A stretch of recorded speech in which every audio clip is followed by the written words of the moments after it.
Good evening. You're watching the main news on HKIBC. I'm Chloe Feng. Here's a look at tonight's top stories. France beefs up security as violence escalates following the killing of a teenager by a policeman. Locally, it's revealed that the medical service lost more than 3,300 doctors and nurses last year. And the accent will be on children and young adults in Hong Kong's annual book fair next month.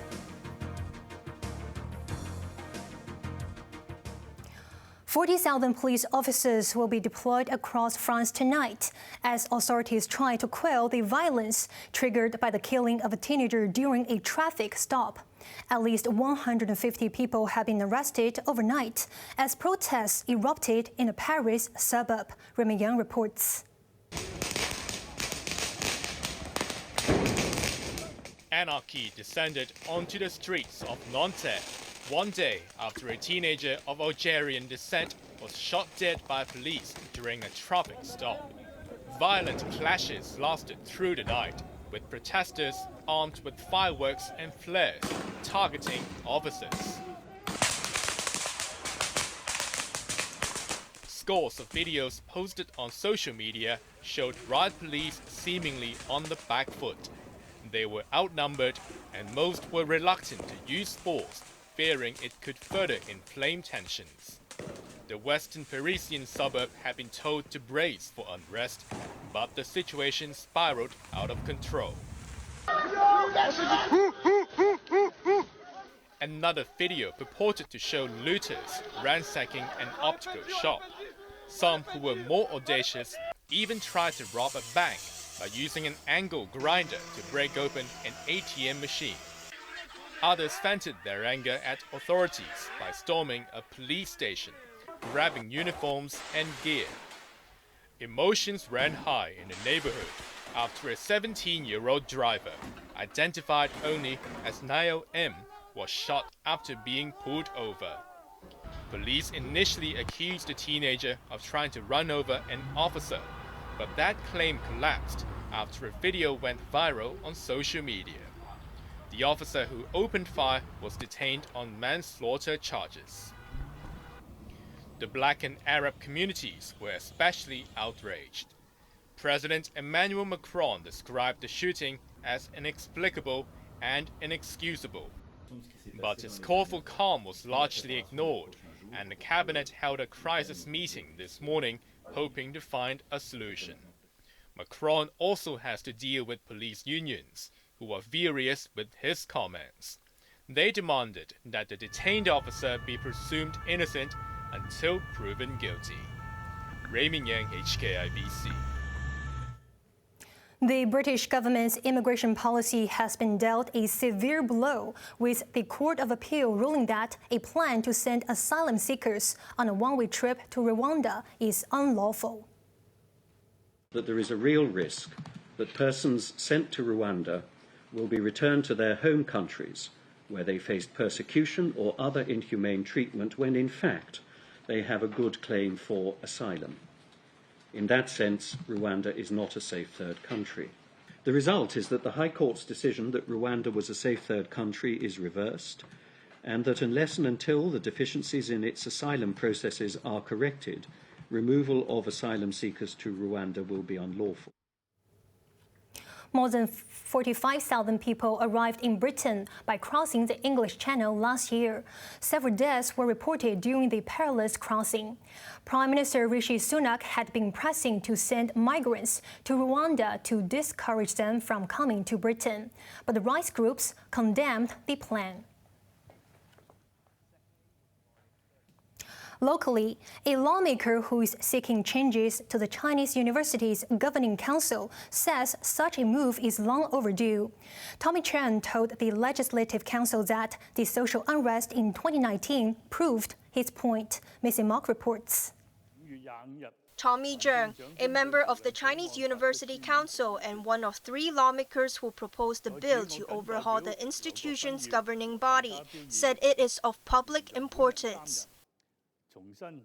I stress that the bill is not a private bill for addressing the internal affairs of the university or to achieve our own goals. It is a members' bill to take forward a long overdue reform that the council should have done. This is to protect public interest. The appalling events on campus during the Black Flag violence in 2019 is a refutable fact that there are problems of governance in the CUHK. The bill proposed scaling down the membership of the University Council to 34 from 55, with non-university staff and students occupying 2/3 of the seats. It also proposed that a candidate for vice-chancellor has to be approved by at least 3/4 of the council to be appointed. Zheng noted that the government has approved reports on the Chinese university's governance as early as 2002, but changes were deferred for various reasons. After the first and second readings of the bill today, LegCo President Andrew Leung adjourned the debate, which will continue in the House Committee tomorrow. Rules governing the University of Hong Kong might also be changed. The city's top university proposes giving senior management more say in the appointment of the disciplinary committee. The amendments will be tabled in LegCo next Wednesday. Maisie Mock, HKIBC. More than 3,300 doctors and nurses quit their jobs at public hospitals last year. They included 449 doctors who left in the 12 months ending in April, representing a turnover rate of 7.1%. But 528 doctors joined in the same period, pushing the tally to around 6,500. The problem was more pressing for nurses after nearly 3,000 left their posts. Only 2,467 vacancies were filled, representing a net loss of 458. Hospital Authority Chairman Henry Fan admitted the outflow was not ideal. He said appointment offers have been made to about 100 medical professionals in Britain and Australia. Following recruitment drives, it will also try to retain staff by improving benefits, including a home mortgage scheme. Organizers of this year's book fair are expecting a rise in the number of visitors, including those from across the border and overseas. It will cost slightly more to attend the event in Wan Chai next month. Chloe Feng reports. There will be something for everybody, but this year's fair will focus on books for children and young adults. More than 750 publishers who will gather in the Convention and Exhibition Center will be offering not only books but also food and sports items from July 19th to 25th. Book lovers will have to pay more for this year's edition of the book fair. Since 2008, the entrance fee was set as $25. This year, it will raise to $30. But the organizers are confident that the increase will not deter visitors. Sophia Chong from the Trade Development Council, which is organizing the show, said more people are expected to visit and buy extra books following the release of the consumption vouchers. She also expects more mainlanders.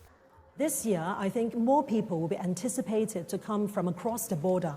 The writers are back as well. And this year, I think for those who are exhibiting and who are hosting seminars, they will come in person. So that's why I think a lot of readers will anticipate. Chong added that the new exhibition MTR station will make it easier for visitors coming from the mainland directly. Organizers predict that attendance at this year's fair will exceed last year's total of 850,000. Chloe Feng, HKIBC. The city's top court has reserved a judgment after hearing an appeal to recognize same-sex marriages registered overseas. Appellant Jimmy Sham appeared at the Court of Final Appeal today, accompanied by correctional services officers. The opposition activist is behind bars on subversion charges. His lawyer said Hong Kong laws should protect the core rights, including succession rights of same-sex partners. But the prosecution said there are no clear indications on what should be included as core rights for homosexual couples. Shan married his gay partner in New York 10 years ago, and for the past 5 years, he has been fighting for his marriage to be recognized. Many restaurants are offering discounts on Saturday to mark the anniversary of the handover. But some restaurants say a labor shortage means they can only offer a smaller reduction. Macy Mock reports. About 1,500 restaurants are offering discounts on Saturday to mark the handover anniversary. Patrons of most of those eateries will pay only 71% for certain items, 71% indicating July the 1st. But catering sector lawmaker Tommy Zheng said some restaurants will offer a smaller discount because of a labor shortage.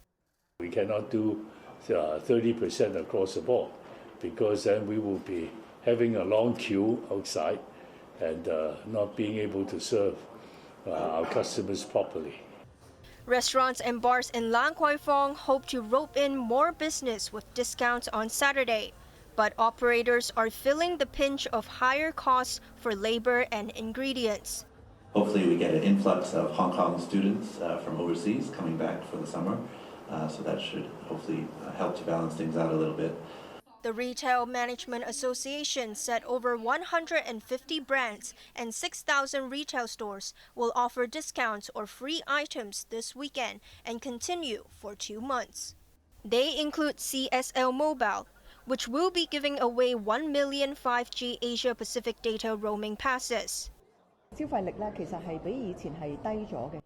Association chairwoman Annie Yao Tse said consumption by tourists has dropped by up to 20%, and she expects it will take time to bounce back to pre-COVID levels. Maisie Mock, HKIBC.